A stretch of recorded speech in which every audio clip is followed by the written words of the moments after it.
Bonjour, chers candidats au bac, bienvenue parmi nous dans ce deuxième cours télévisé.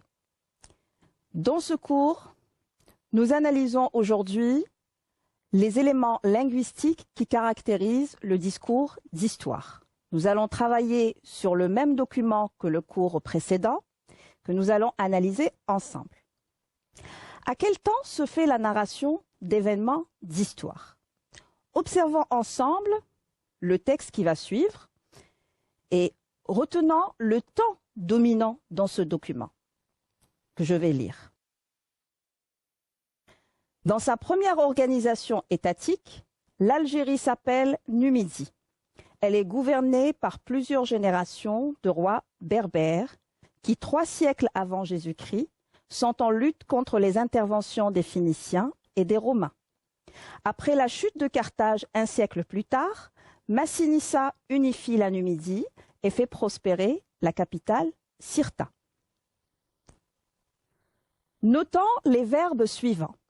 S'appelle, est, sont, unifie, fait. Ces verbes sont conjugués au présent de l'indicatif. Ce temps, à valeur de présent de narration, permet de rendre les événements plus vivants dans l'esprit du lecteur. Mais attention, le temps de la narration dans le discours d'histoire est le passé simple, mais on peut rencontrer d'autres temps, comme c'est le cas dans le document que nous venons d'analyser, le présent ou le futur de l'indicatif. Continuons l'analyse. La narration des événements d'histoire suit-elle un ordre chronologique? Pour répondre à cette question, observons les événements relevés dans notre document et voyons s'ils se déroulent selon un ordre chronologique. Sur l'axe suivant, nous avons le premier événement qui est la lutte contre les Phéniciens et les Romains par les rois berbères. Cet événement se déroule 3 siècles avant Jésus-Christ. Le deuxième événement est la chute de Carthage et l'unification de la Numidie. Cet événement se produit 2 siècles avant Jésus-Christ. Notons ici que ces 2 événements se passent avant la naissance de Jésus-Christ, qui est pris comme indicateur, comme repère dans notre axe des temps. Destruction de la civilisation par les Vandales et la naissance d'une nouvelle civilisation avec l'arrivée des Arabes. Cet événement se déroule au VIe siècle. Au XIe siècle, nous avons l'unification du Maghreb. Un siècle plus tard, c'est-à-dire au XIIe siècle, c'est les Almohades qui portent l'Afrique du Nord au sommet de la civilisation. Au XVIe siècle, un autre événement qui est la conquête espagnole et la désagrégation du royaume de Tlemcen.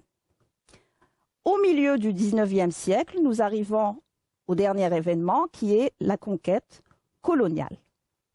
Donc sur cet axe des temps, les indicateurs temporels relevés montrent que les événements sont racontés dans l'ordre dans lequel ils se sont déroulés.